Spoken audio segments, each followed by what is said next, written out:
And done. All right, fantastic. Good afternoon, everyone. It's Ray Vaza here with BV&Co. It is Thursday afternoon, 2:31 is the time, and excited to have Top of Mind going on. This is episode number 7. I can't believe I'm actually saying the word episode and number 7. You know, I did this the first week just to kind of break the boredom of being isolated and everyone inside, and very fortunately and extremely grateful that it's carried forth. Everyone has expressed benefits from tuning in, from listening. I get great notes afterwards. Some people say that it's their favorite, which blows me away, right? And people are like, of all the content out there, I like that one the best. And I'm like, wow, that's a pretty big accolade. But I do appreciate everyone joining in. We'll chat for just a couple more minutes. We've got some great guests that are joining us today. It's Kris and Sari. They're a real estate couple, a power team, as I like to call it, power husband and wife team, which I really like because, hey, I'm a husband and wife team, and we want to be, power team as well. They're coming to us from Souk, which is right in Vancouver Island. Am I correct there, guys? We're actually in Langford. You're in Langford? Just outside of Victoria. Yeah. Just outside of Victoria. Okay, just in Langford. Yeah. And they were, every time you talk to someone on the West Coast. So originally, my family roots are, my dad was born and raised in Vancouver. I still have family out on the West Coast.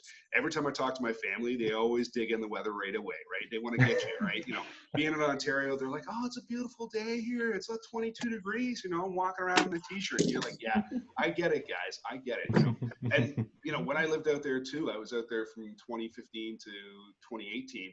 I loved it as well. I mean, winter times, if I had to put on a blazer, that was like really, getting ready for the cold weather out there. So I loved it as well. But it's always a great dig, for between the Ontario and the BC folks. I see that we've got a few more folks that have joined in. Cheryl, welcome. Ryan, welcome. Maggie, great to see you as well. And Grant and Corrine are on. I see that Joe is on, and we got a Galaxy S6. So that's, hey, Grant, how are you? Good to see you. Okay. Oh, good to see you. Click over to the chats here, and yeah, so Peter Boyle starts us off here. Been following Kris and Sari's real estate journey, so I'm really looking forward to hearing from them. As am I. So yeah, we'll just take another minute here and see if anyone else might tune in. 2:33 is the time right now. Cheryl, how you doing? How you feeling? Still coughing. I'm on inhalers now, so I'm hoping that's going to clear up the bronchitis. And I'm in my 8th week of isolation and illness, so I'm hoping any day now I can get out of this rut and out of the house. I hope so too. 8 weeks is a tremendously long time, so I'm pulling for you. I'm rooting for you. I'm keeping you in my thoughts. None of this is what people want to be able to be going through right now. So we'll continue to root for you, Cheryl. And you're looking well. You're looking better than last time. Not to say that you don't look good. I don't want to say that at all. But you look better than you did last time around. I see Sandra. Thank you. I see Sandra has joined us as well. Good afternoon, Sandra. Thanks so much for tuning in. So with that, then, I think we're going to go ahead and get started. So I'm just going to mute a few folks right here. I'm just going to go around the horn and just hit the mute buttons, and we'll just click on everyone right there. Now, there are a couple functions down on the bottom, and there's a raise your hand if you have a question, or you can put anything in the chat if you have questions. But really, right, the idea is for us to be able to have an open forum here. Now, today I did invite, and I was doing a little bit of an intro and a lead up there, but I did invite Kris and Sari to be able to join us. They're coming to us from Langford on Vancouver Island, and they're going to talk to us about their real estate investment journey, which I'm really excited about. I first learned about them, and I believe it was a general email that they had sent out about joint ventures. And I remember being impressed at how they presented the information, the thoroughness of it, just really instilled a lot of confidence. And then I had an initial conversation, and fortunately, I was lucky to meet them in person just this past January at the Keyspire Summit. Now, they've done some really great work in the space, and they're going to talk to us about that. And then now they've done a really cool pivot, which I'm really excited to hear more about. And part of that is, they were purchasing properties and doing some of the renovations. Now they're actually building their own properties, which I think is super, super cool. So without me giving away all of their information, I just want to go to speaker view right now, and let's see if we can do, Yeah, how do I put you guys on the main on that one right there? Enter screen. Okay, so we'll kick it over right now. So I'm gonna, yeah, you guys are unmuted right now, Kris and Sari? Yeah. Okay, fantastic then. So yeah, so let's hear a little bit about yourselves. Give us a little bit about your background, kind of how you came to Keyspire and real estate investing and all those kind of good stuff. So I'll stop talking and you guys can fill in the blanks. Awesome. Thanks, Ray. First of all, thanks for having us on. It's an honor to be here. So for us, to put everything in perspective, we had to actually start back in the 80s with Sari's father. He was an immigrant from Finland, came over, didn't know English, mowed lawns for free, to start his life off, and then ended up getting paid and became an electrician plumber, and saved his life savings and bought 40 acres just outside of Souk, BC. So between Victoria and Souk, they bought 40 acres back in 1982 for like $35,000. Wow. So great investment. It was all their savings. My mom hit the roof because 1982 also had the interest rates go through the roof 20%. And yeah, basically she was a flight away from going back home. Then you fast forward many years, and Sari grew up on that property on the 40 acres. And then fast forward to about 10 years ago, and Sari bought 12 of those acres off her dad for $200,000, 10 years ago. So good investment for him. He's since sold off a couple other portions and has funded his retirement. So his return on that $35,000 has been, through the roof, which is awesome for him. Then they enjoy cruising because of it. Yeah, they used to cruise every season was a new cruise. Yeah. So it just shows what a little foresight and waiting around can do for you. What a great way to start us off, guys. Like great introduction and great story to be able to tell. That's for sure. Yeah, it's pretty neat, and I'll get into it more. But her parents are amazing people, but her father's 75 years old and been helping me with all my renovations and building along the way. So it's pretty amazing. Yeah. So then, so Sari built a small house on that property, and then decided instead of doing their dream home, they'd build a second rental property. And that property had 2 units on it, up and down. And then, 10 seconds.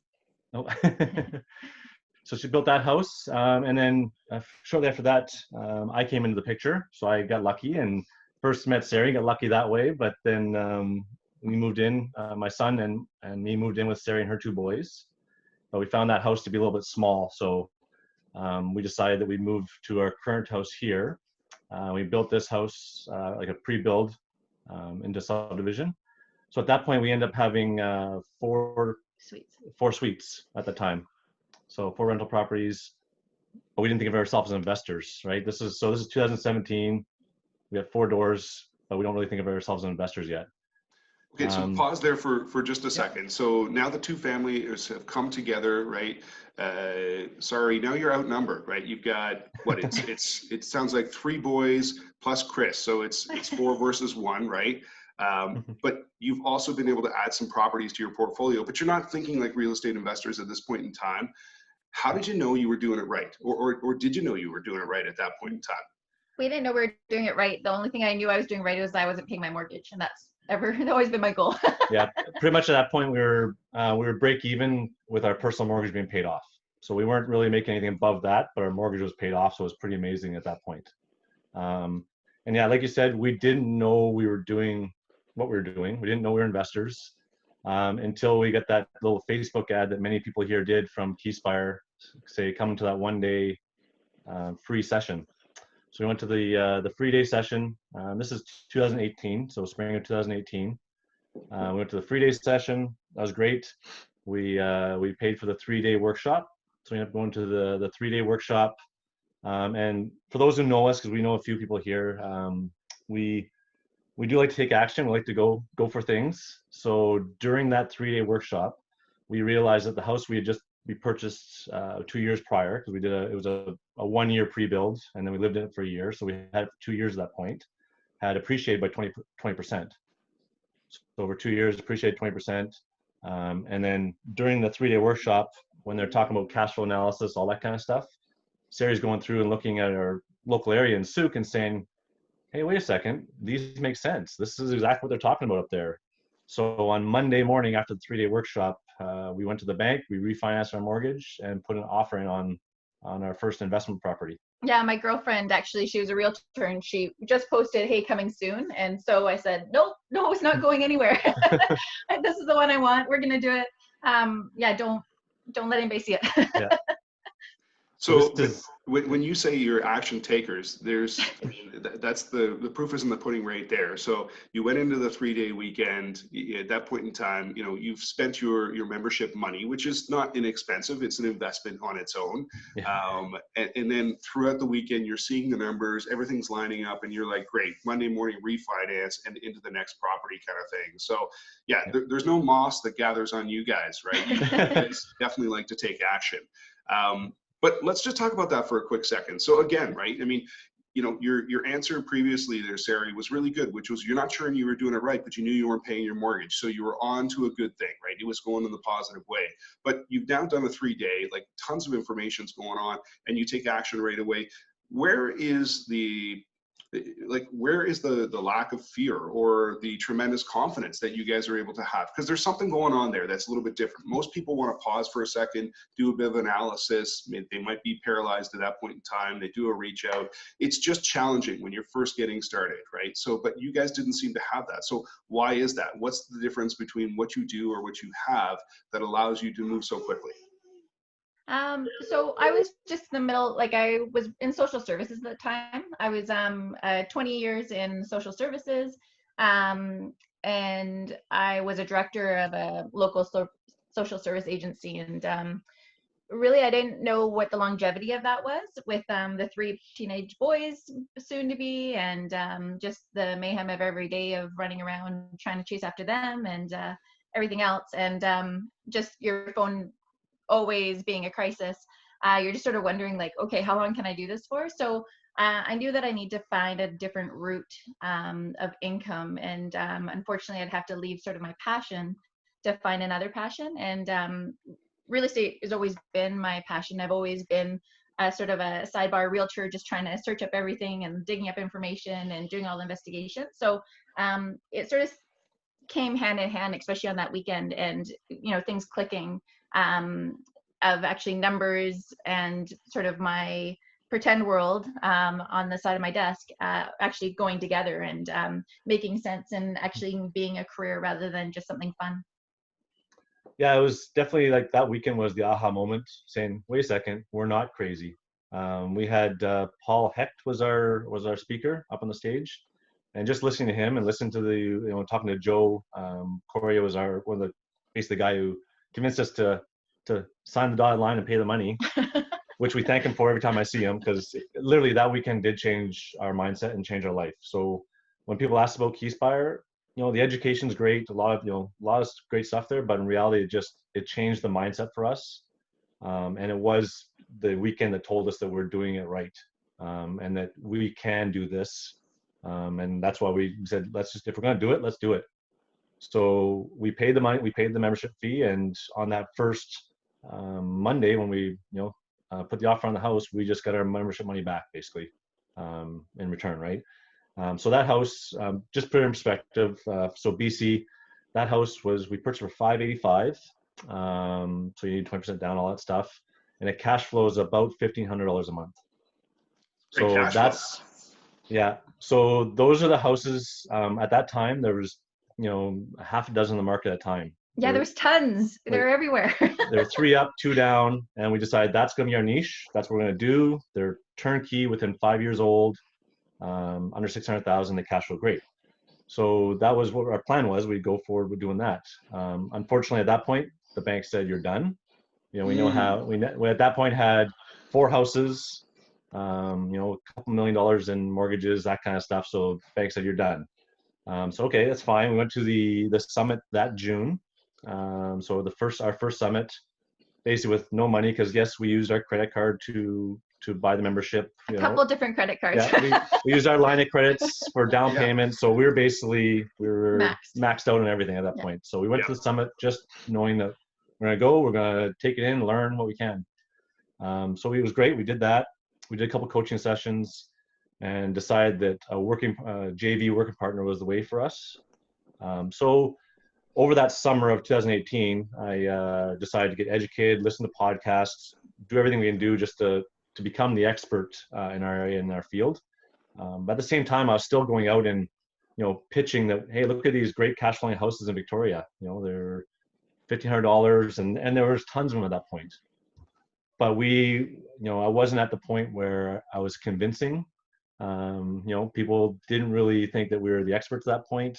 And we weren't, right? Yeah, we so weren't. we were just learning, and I don't think we even knew what we knew. We just knew that it worked, but would it work every time? We weren't quite convinced ourselves. Yeah. Okay. So we spent this. Yeah. So I spent the summer getting educated, and then coming that fall, I started. We got more comfortable and had the packages and had an idea of what we were doing. So I emailed everyone in Alberta, and Ontario, and Quebec. It was on that on the Keysbar website membership directory that said I want to be a money partner. So I'm sure people here. I know Perry definitely was one of the people I emailed, but many people here got the email. I made some phone calls, and through the fall we had a couple people interested.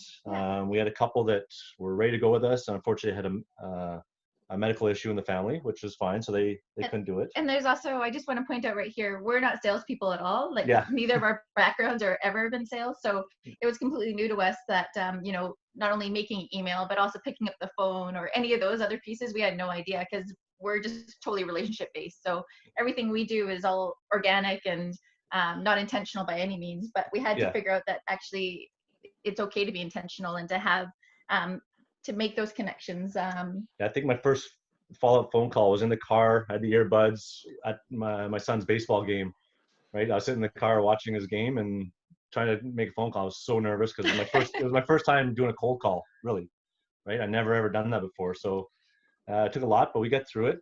And then late fall, we met a couple. They were from Ontario, Keysbar members, and they were very interested. And we ended up it took about 4 months. We built a relationship and we're talking. We'd take a couple times a month, we'd connect and just see what's going on and what's new in the world. And I think it just took that time for us to both trust each other and see what's going on. And it made everything going forward after they said, yes, let's do it. And when we found the project, everything was it went tenfold. It went so smoothly. It was great.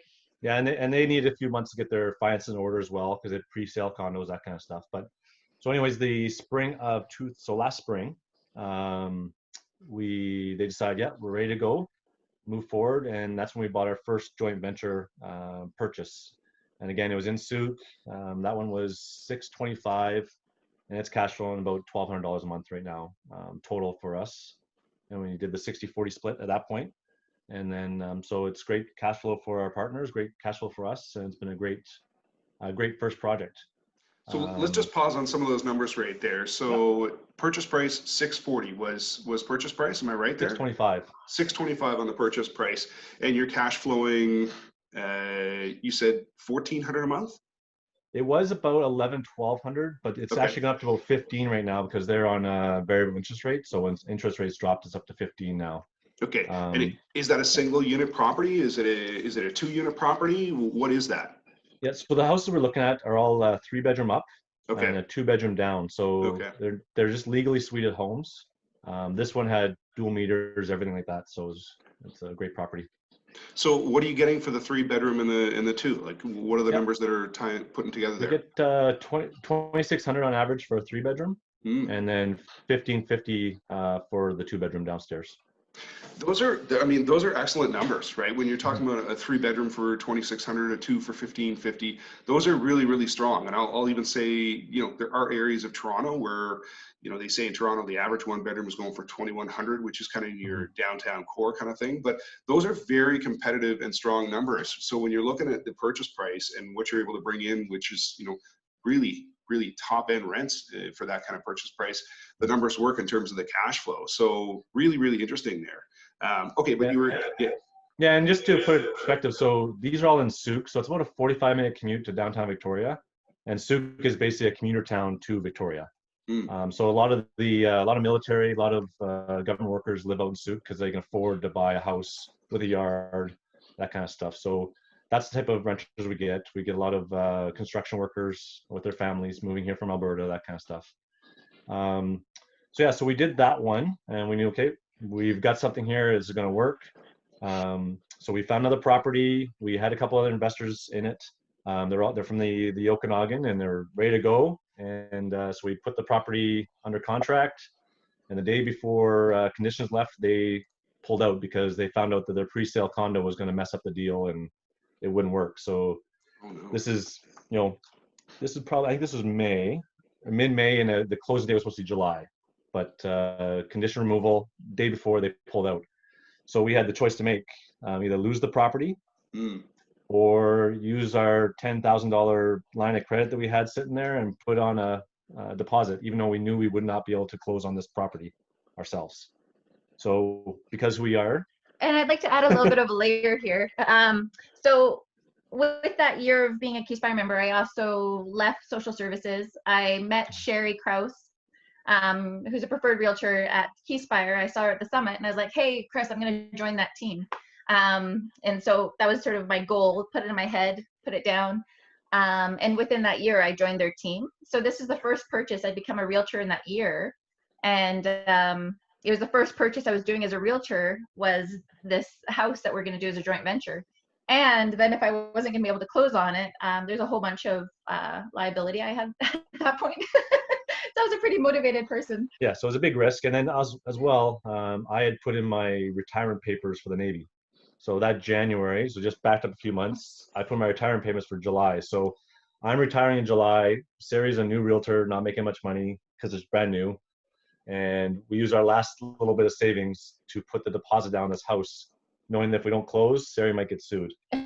But we also knew that this is we knew what we're doing. This is it's a property, somebody's going to want this. This is amazing. Yeah. And the numbers work. And we were heading into a Keyspire Summit for June 2019. Okay, so I mean, you guys make it sound casual, and kind of, even though you're laughing and joking about it and whatnot, you make it sound casual in terms of, major life changes. So job changes, career change, right?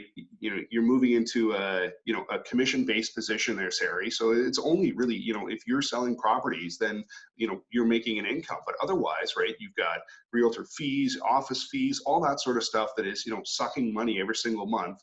So it's an eat what you kill situation. Kris, you've now put in your papers with it was the Navy, correct? You were in the Canadian Navy. Yeah. So, first off, thank you very much for the service to the country and for everything you've done, keeping us safe and sound and all that kind of good stuff. But now here you are, right? And now you got a property that you knew it was a strong property, right? The numbers made sense and whatnot, but you didn't let the fear hold you back. You really used those numbers to be able to guide you. Is that what I'm hearing here? Because that's the story that you're kind of telling, which is we knew that it was a good property and a good investment. And what I've found as well, which is, if you know that the property is strong and the numbers really, really work, that there is interest from investors. If you have the asset and you're able to show the benefits of it, someone is going to come and take that deal. Someone is going to jump on board with that deal. So you guys had the confidence, you had the faith, you said, we're going to keep on going, and you put your deposit on the property. Yeah, and just to add a little more perspective to it is, during that previous year of when we were learning and all that kind of stuff, we were going to a lot of local meetup groups and talking about these great properties we had in Stoop that we keep finding, right? Thinking that we're, trying to find partners.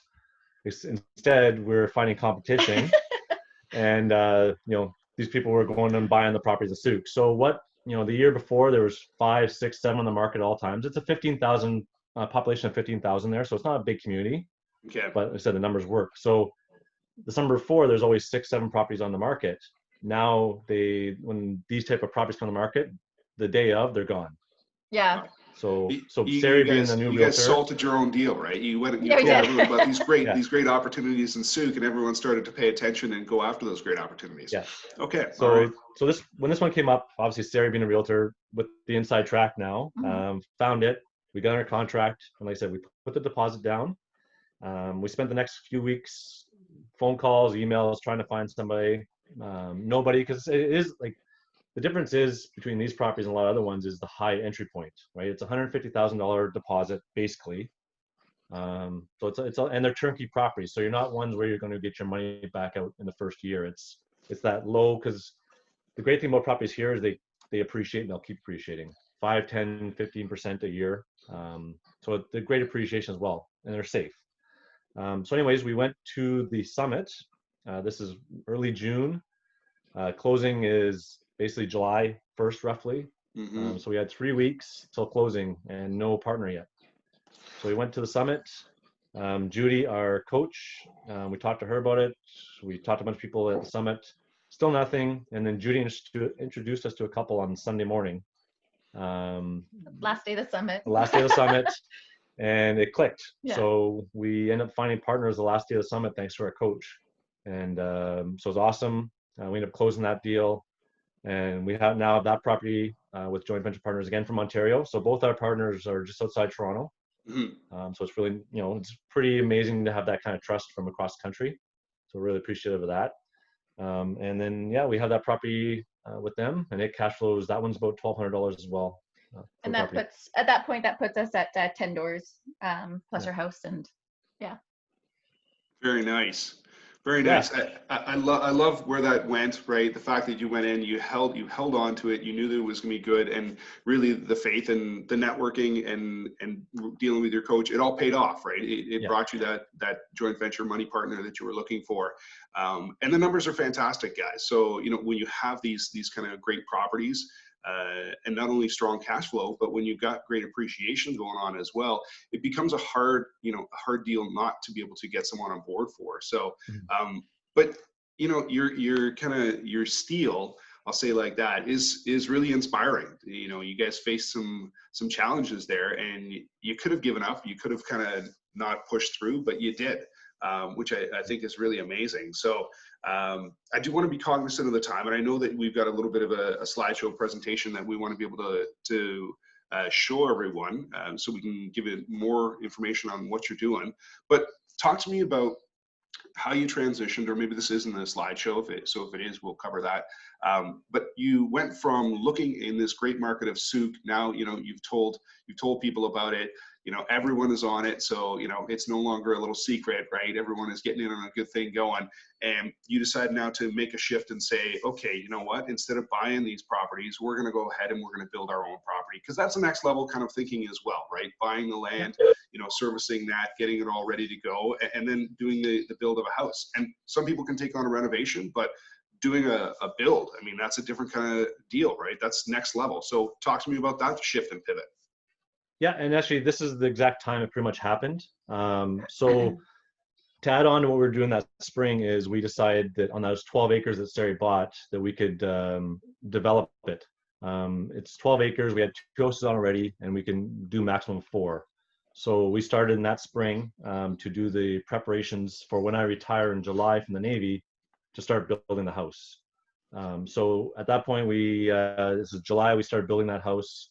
And it was through that build that we figured that what, we can do this, because we were building this one as a spec home to basically sell off. Which actually the closing for that sale of that house is actually today. So we started building this last July. Closing for the sale is today. So we're supposed to get the check today, which is pretty exciting after everything. That's yeah. great news. But yeah, so it was through that summer, that build, we're like, okay, wait a second, we can build. The skills I had in the Navy with project management, I did a lot of budget stuff in the Navy. I was there for 22 years and got some good skills. It really flowed well into being a general contractor.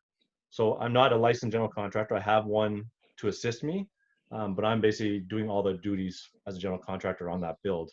So we got through that build, and it was this past summer, we decided that, first of all, there's no more properties left to buy, because we've, like you said, we've bought a few and then we've told everyone about it. So there's no properties left to buy in souk, but there's land, and the land's it's $200,000 roughly for a lot in souk.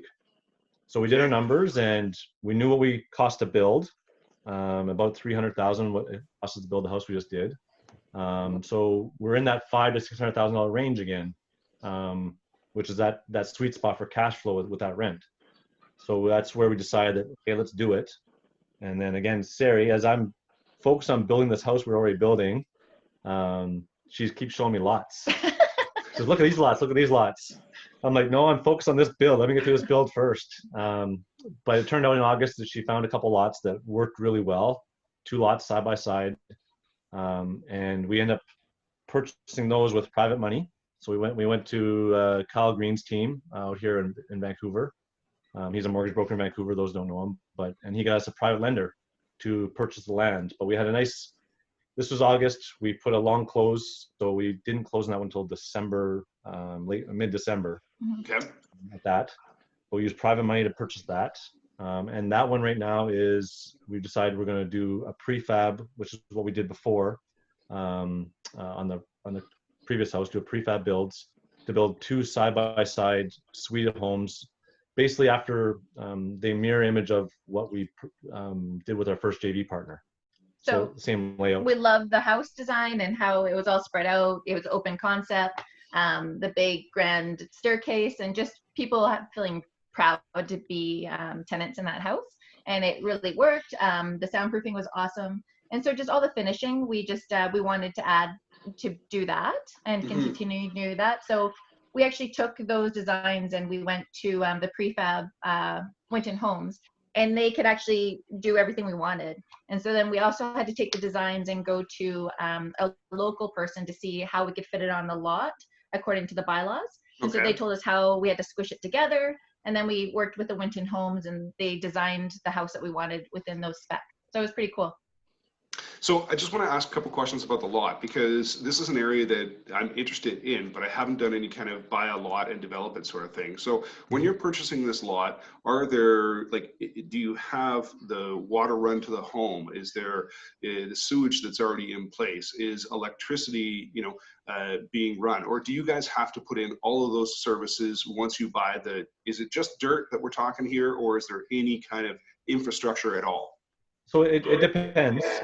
So for instance, the one we just finished building, that was raw land with septics, everything in, bring electrical. So the 12 acres, to put in perspective, we actually massaged the land the year before. Like Kris is like, why are we walking on the property? I'm like, you got to massage the land before you make a plan. So the kids, all 5 of us, we went into the truck. We had like little machetes.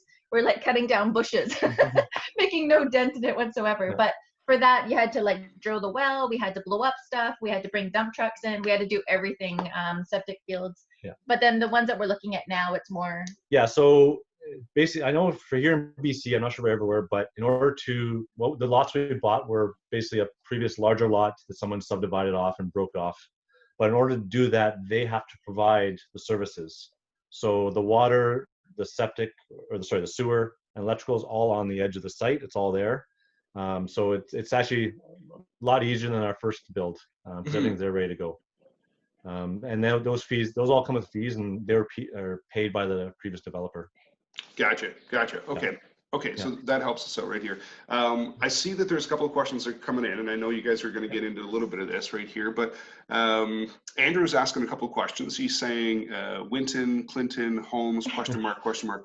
So I'm assuming that would be is that the brand of your homes? Yeah, or is that what I'll the actually do prefab? is I'll go into the first couple slides, because that's, Yeah. I knew there'd be a lot of questions about prefab homes. Yeah. So the first couple slides we have are about the prefab. So I'll go into that right now. I'll share my screen. Awesome, everyone. So And yeah, I should answer most of those questions. They put together some great slides for us. So go ahead there, Kris. Let's cue it up and let's dig in. Right, does everyone see that? All good? Everybody sees it? Yeah. Yeah, great. Okay, one sec. How do you? There we go. So why a prefab? So a lot of people say, and even the banks say this, oh, it's a prefab, oh, it's a modular home. Well, it's not. So what a prefab is it's a prefabricated panel house package.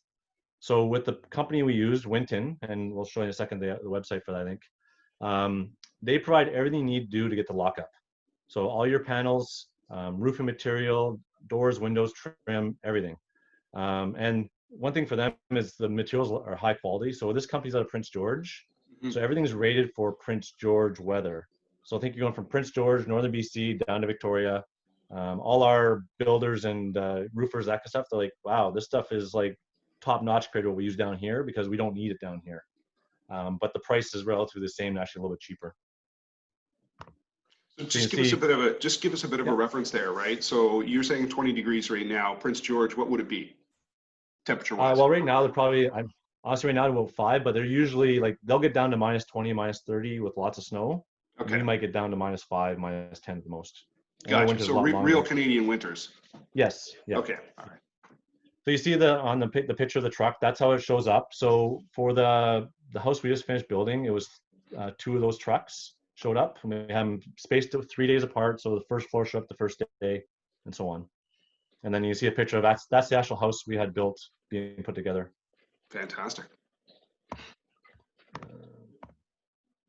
So I'm just trying to switch slides here, and it doesn't really want to work. Okay, what do you do? There we go. So that's the house we just finished building. Yeah, And that's one we just sold. So like I said, the package is all inclusive, which is one of the big things because your price doesn't change. You sign the contract at the start for the price of all the material, and that's the cost for the entire time. It doesn't change. They're 40% faster construct. So this house here, it took 9 days for the roofers to be on the roof, putting the shingles on. So from the day that truck arrived, it was 9 days, and they're putting the roof on. And we didn't have a team, like it wasn't a huge team. It was like 2 to 3 guys. It was 3 guys, 3 framers. Really? Yeah, so 3 framers and a crane truck, and it took 3, or basically the house was framed in 6 days, and then they took the last 3 just to firm it up and put the sheeting material on the roof. Wow. Wow, Yeah. that's an impressive timeline, that's for sure. Yeah, it's pretty neat. And like I said, so the package cost, it's about $50, $60 a square foot. So this one here was $135K for everything you see in that picture there. All the siding, all the trim, windows, doors, everything. So the total cost to build for me was 154 square feet, or $150 a square foot. But I did a lot of sweat equity on that one. So they say that the cost is about 1/3 of the total cost. So on a build like this, it'd be about 390 to 400,000 if you had a contractor to build this house. Wow. So I mean, 135K for everything you're showing us right now. It seems like, the steal of the century. But is that finishings as well, guys? Or is it just, we're talking kind of the walls, the floors, windows, doors, trim? Yes. So everything you see here is there. Yep. Is in that package, but inside it's just bare studded walls at that point. Gotcha. Okay. Yeah. Okay. So we still have got all the flooring, the finishings, the kitchen, the appliances, everything else that needs to go in. All right. So this is the tip of the iceberg. This 135 so far. Yeah. Yeah. And then it'll go to 320. Yeah. So like the total build cost for this was 320,000, which is still pretty cheap. The going rate around here is about 180, 190 a square foot for a build. So plus. Plus. Yeah. I mean, for custom homes, you're getting the 200s for sure. Yeah. So this is the build we did. That's the prefab, and we're pretty, for us as a new general contractor, it's a no-brainer. I've talked to licensed contractors, and they think they can do better.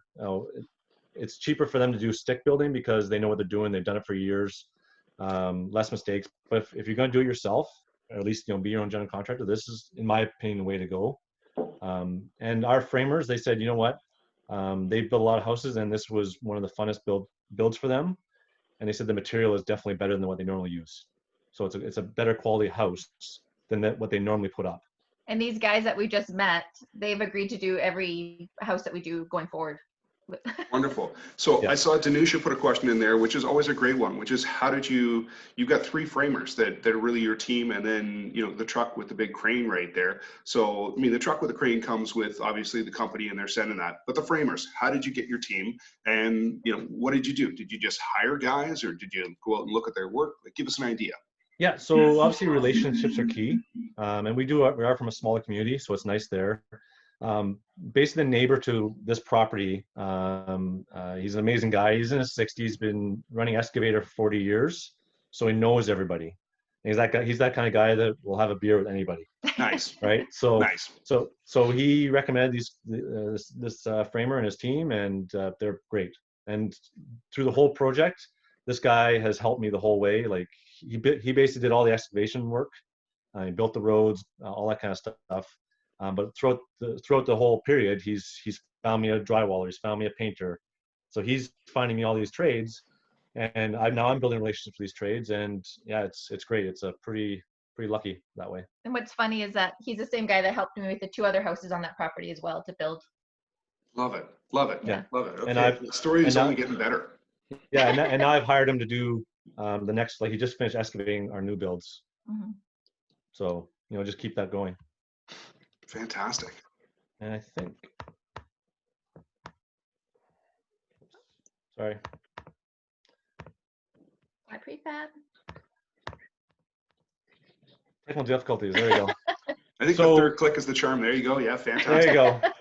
So yeah, so that was our previous build, and that's why we use prefab. We can't see the questions right now, so if there's any more questions you want answered, please let me know. Let me see right here. Just some great comments right here. So you're covering what George is asking right here. He's talking about why prefab versus stick. So you're doing that one. But one of the questions right here is about a lead time. How much lead time do you need for a prefab builder? Yeah. So for them, their company, there's a payment schedule that you need. It's $5,000 design fee, and that is but they only charge you by the hour afterwards. So you give them a $5,000 deposit, and then they do their design. And for example, this new house here, I'm just showing you right here. We just gave them a floor plan, and then they took it from there and put in the computer, did the design, and they only charge us $2,000 for the design fee. So that's your blueprints, everything for $2,000. And then the other $3,000 goes back into your purchase costs. So from there, once you give, at that point, you have to give your next one is a deposit up to 50% of the cost. From that point on, it's 6 to 8 weeks. 6 to 8 weeks. Okay. Yeah. And then and then 2 weeks before delivery, you have to give up to 100% of the cost of the package. So you're paying everything up front for this package. That's the other difference, that you have to pay that $135,000 2 weeks before the house is delivered. So it's a little different for the financing. The banks don't really fund that way, so it takes a little bit of creative financing to make it work as well. That's why you went with the private money. Yeah. Gotcha. So yeah. We So just have a question here from a question from Andrew Vamos here. It says, why the 20% discount on the house package? Yeah. So this is the next package we just did. So we already did the previous one. Plus I've referred a lot of people because everyone wanted to come look at the house we built, and we told them about Winton Homes and told them about this. So got a lot of referrals. So they offered us a 20% discount moving forward. So this house here, the one in the picture, it's about the same size as the previous one, just over 2,100 square feet, but they gave it to us for $95,000 vice the $135,000. So I just saved $40,000 there on the package. That's nice. That's dollars in your pocket right away. Yeah, exactly. So these are new builds that we're just starting. Like I said, we just started excavation, and actually there's a picture of the excavator there. The footing will start going in this weekend. So we're doing 2 of these houses side by side, mirror image of each other. The lots, we purchased 2 lots for $330,000, house package $95,000 each. And so the estimated total cost for the 2 builds is about $950,000. But after build value is about $1.4 million. So that's why we like this. That's why we like Souk. Like the lot prices are still there. They're starting to go up now. Like they went up 10% in the last few months. So the opportunity is there now. We don't know how long, so we want to take advantage of it as we can. The other point is we did do this with commercial funding. So again, with the green team, and this came up during the last summit. We were going there planning on offering this to a joint venture off the bat. Let's do a joint venture. Let's build these. And then we talked with Lori May and then Kyle Green. They're like, no, you can do this yourself with commercial funding. So it's not a huge multifamily, but you can still get commercial financing for this, because there's no way we're going to get a regular bank loan with the mortgages we had and everything else. Yes. They just wouldn't give it to us, but commercial they will, because the numbers work. And for the commercial with these ones, so these are the side by side. So this will be 1, 2, 3, 4 units that we're talking about here. Yeah. Okay. So then what kind of loan to value did they ask you for on the commercial side? Yeah. So it's, again, the funding is a little bit funny. What we have to do is we have to get the houses up to lock up before the bank will jump in. So we took the private loan for the lots. Mm-hmm. We just sold this house that we just built, so we got some cash there. So we're going to fund it up to lockup. At lockup, they'll start giving us our draws, and they're going to give us 75% loan to value. And I think the interest rate is prime +1, if I remember correctly. So it's a little bit higher than you would normally pay. Mm-hmm. But they don't look at us. Like there's no, like, I'm not employed right now. Mhm. Like I'm basically unemployed building houses. And Sari is a new realtor, only a year. So we have no technical employment income for the banks. But they still give us the financing for this. Excellent. So then the plan for this one, right? So I see the BRR, right? And I love the double B on it, the buy, build, rent, refinance. So with the plans being able to qualify commercially for this ones, and obviously the difference between, well, the big difference between residential and commercial is residential, they're always looking at the borrower, right? What is your debt load? Can you afford another mortgage? That sort of thing. Commercial, it's looking at the building. Does the building support itself? Does the numbers work for it to be able to stand on its own? And can that borrower come with more than typically a 20%? So a 25%, 30. I know on the building that we're closing on, originally we had factored 25%, and they came back saying it's going to be a 35% loan to value. Again, fine, no problem, because much like your scenario, I'm now full time. If I go to the bank and ask for a residential mortgage, they politely say no, and then they laugh when you actually leave, right? So, Yeah. okay, so then, but the plan for these ones, are you guys going to hold these on your own? Are you looking to bring a joint venture partner on once the projects are done, or is it you're going to keep all that great cash flow for yourself? Yeah, no, so the plan for these ones, these two, is to keep them. We're just going to refinance, hold them through our company, keep them that way. But for houses 3, 4, 5, because we want to scale, that's where we're going to look at either bringing a joint venture right from the start, or doing the flip to yourself, where we'll get them up, we'll build them, and then we'll flip to a joint, or not flip to ourselves, flip to a joint venture at that point. So Which I think we're is pretty open. Yeah, it is a great strategy, right? And like we were chatting a little bit about before, Darcy has recently kind of picked up on the strategy from Darren Varos. But for these kind of projects, right, where you're producing such a great end product and the numbers are so strong, to be able to front end load all of that, you can say risk, right? But let's just say financial, stress, right? Because the risk is really not there, right? Because you've got a great product that totally works. So it's then just about, as you first talked about, getting it out there to the community, and someone is going to jump on board. So you've got great exit strategies, no doubt about it.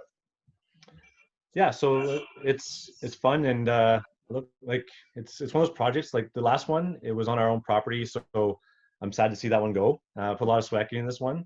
Moving forward, I'm still gonna do a lot of the work, because the last one did everything after drywall, all the tile, all the flooring, all the trim, did everything. These are moving forward. I'm I'm learning that you need to, they say work on your company, not in your company, as they say. So I'm gonna try to back out a bit more, but it's fun. I still like tiling and all that kind of stuff. So it's a passion, and it's what we love doing.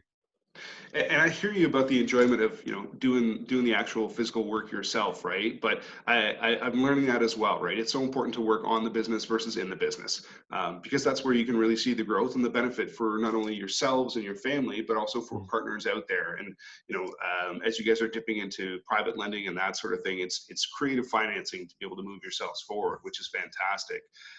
I believe there's one more slide here. Is there one more that we want to be able to show? Yeah, and the next one is more just it's more for I say the newer ones, new people getting in, just kind of, and it's not bragging by any stretch, it's just motivation of what real estate can do for you. Yeah. So things kind of moved around a bit, but so looking back in 2018, and if you remember our first one, Paul Hecht said debt is good, right? And we're all like, well, I'm not sure about that. It doesn't make sense to us. Well, here's the example of where it can be good. So in 2018, we had a total of 1.4 million in mortgages, assets of 2 million, and that was our gross rent at the time when we weren't investors. We didn't see ourselves investors. Fast forward 2020, we now have over $5.7 million in debt, or in assets, with 3 million in debt, right? And then next year, 4.5 million in debt and 7.7 million in assets, right? And by all means, like the numbers look, huge. We're not rich by any stretch of the means. It's still a lot of work. We're still, penny pinching right now. But it's the power of real estate. It's a long-term gain, right? And it's a fun job, and we love it, and it's our passion. This presentation has been fantastic, guys, and not only hearing your story, but then walking us through the mechanics, right, of how you originally started, finding those particular areas, finding that market, really tapping into it. Unfortunately, the word got out, but you did a great shift, right? So you're still buying the lots, and now you're moving to a different kind of product.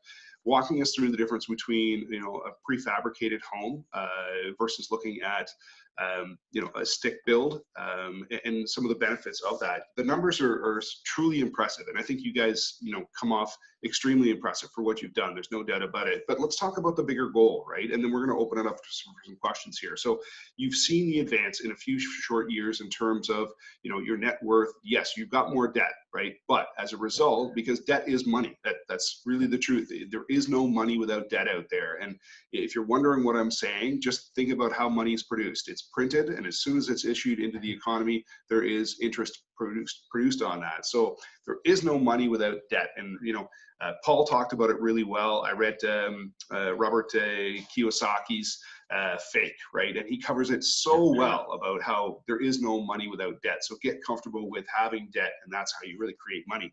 But where is it going to go from you guys from here now? Where is kind of the goals, right? And you said, yeah, we're not rich. You guys are building your empire. You're making great progress on that. You know you're headed in the right direction, and clearly all the results are speaking for themselves. But what's the big goal out there? And at what point will you say, you know, we've done enough, or is that ever going to be a point for you? No, it will. We definitely don't want to, you know, be Michael Sarancini or anything like that. We don't want to be that. Although that'd be awesome. Yeah, it'd be awesome, but that's a lot of work. No, I say short to medium term goal is 20 doors. So after this next project, we'll be at 14, and we just know that out here, 20 doors will provide a good income. Just because the cash flow we do get, we don't need 100 doors at $100 cash flow per to make a living, right? So the cash flow is good out here. So for us, it's 20 doors. So right now, this will be 14, and that's where we're going to start looking at doing builds like this, where it's flip to a joint venture or find someone right from the start who wants to get involved, and maybe offer a little more equity in that way. Just get creative. So we want to do a few more of these builds. The lot prices are right now.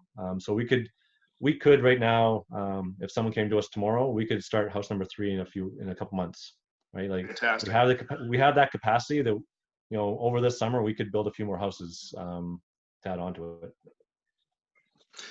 It's exciting to know that there's more opportunity out there, right? And especially where you guys are, which is, it's just, you know, great, you can go number 3, number 4, number 5, right? And it's all about finding those right partners to be able to come in at. So you've used Kyle Green, you've used private money out there. You know, for the audience that's listening, and everyone right now, if you want to ask questions, if you have, you know, things on your mind, you can type them in here. If you want to take yourselves off mute and ask questions openly, let's go ahead. We've got a little time before we wrap it up. But what else could your team use or need at this point in time? So you've got some great strategies, right? Flip to a JV partner, do it commercially and hold on to themselves. But what could you guys use to continue to advance your business? I mean, obviously capital is a big way out there, but talk to that a little bit. Yeah, I think if we want to move forward today with another project, we'd be looking for a full joint venture money partner. They would come in and do the fund right off the bat to take care of it. Moving forward, once we get into the summer and we have like these houses are up to lock up, bank starts rolling in, then we'll be coming out looking for a private money opportunity. So there'll be opportunities for private lenders, because we can then go to our bank and, you know, mortgage ourselves, but we'll use private money and then do a flip to a joint venture at that point. Excellent. Okay, so then Liz is asking a question here. So she's saying, what sort of investment do you look for? You're saying you could start the next house if you got the investment. So give us an idea of the numbers. Yeah, so to purchase a lot, it's about $200,000. And the reality is it's depending on what the partner could get through their bank, right? So construction financing is different for everybody. If they're going to do construction financing the regular way, then they depending on the assets they had, they can go to their bank, and their bank would start funding right from the start if you had the assets as collateral. So the bank would pay for the lot and start giving you draws right off the bat. So at that point, their investment would be probably the 20% down, again, depending on what their bank wanted, but it'd likely be about 20%, so $150,000 deposit, and then mortgaging the remaining roughly $350,000, $400,000, because it'd be total cost about $600,000 to build a house with lots on a lot. Excellent. But again, it depends on your situation, because otherwise you may have to fund the lot, fund the house up to lock up, and then your bank would start funding you. So that'd be about $300,000 upfront, which you'd get back once we hit lockup. Liz, does that answer your questions there? Yeah. Okay. Fantastic. That's great then. That's really, really great. Yeah. Do you guys ever see yourselves moving into the buy and the sell versus the hold? Do you ever see yourselves putting these properties up and, you know, just going for the, let's just list them, sell them, and move on to the next one?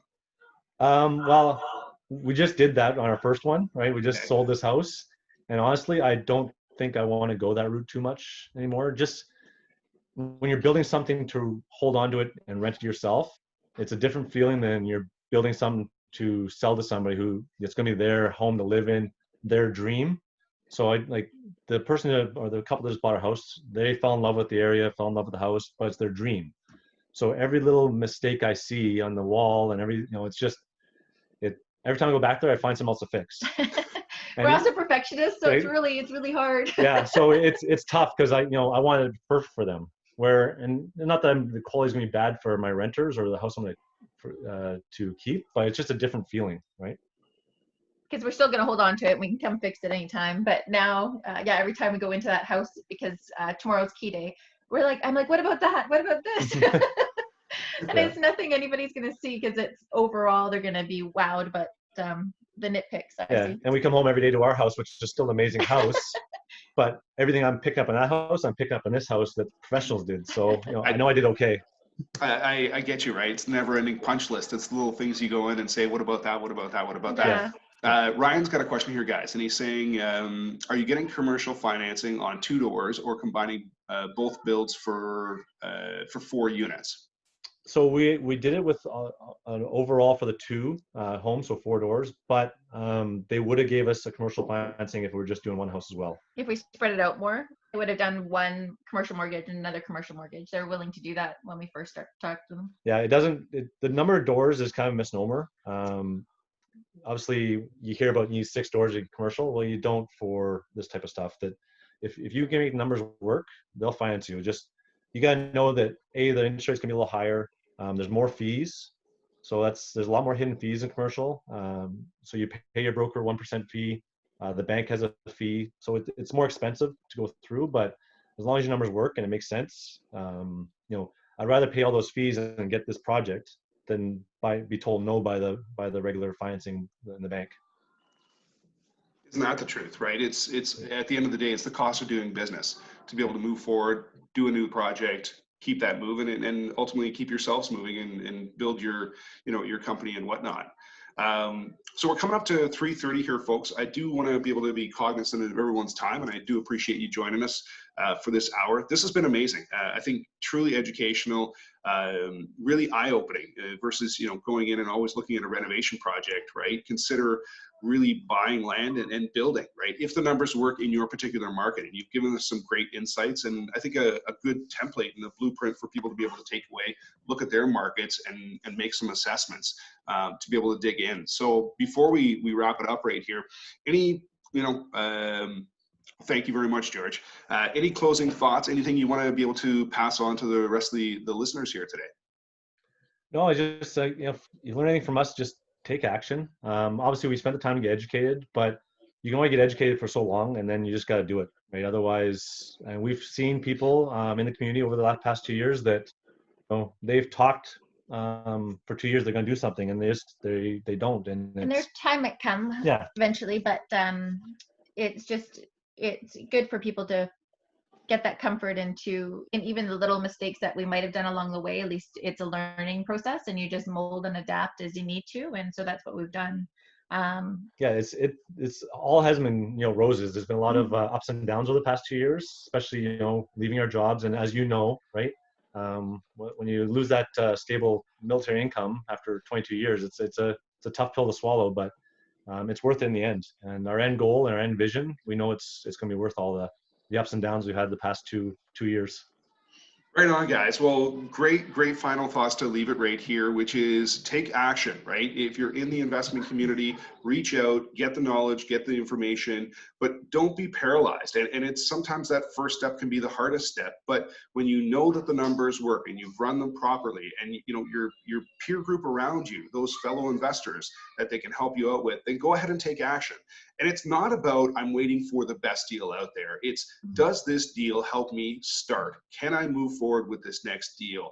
Can I continue to build my portfolio? Does it help me meet some of my immediate needs, you know, mids and long terms out there? And I think those, if you can answer those ones, and you know, my coach Judy says it really simply, which is, if you understand all the elements of the deal and it aligns with what your goals are, why are you saying no to the deal?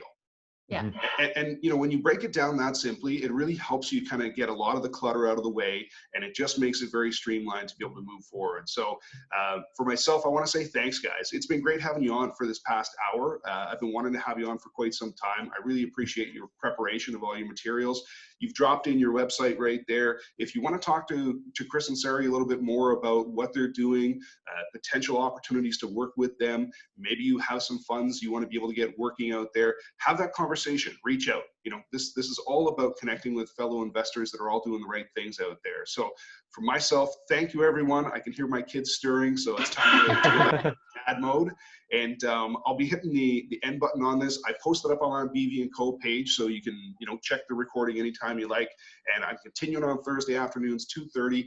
We've got Ryan is going to be a guest coming up really shortly. I've got Darcy is going to come up, and he'll be a guest with us again. So starting to fill the content calendar a little bit more, and I'm excited about that. In the meantime, everyone, have a great afternoon.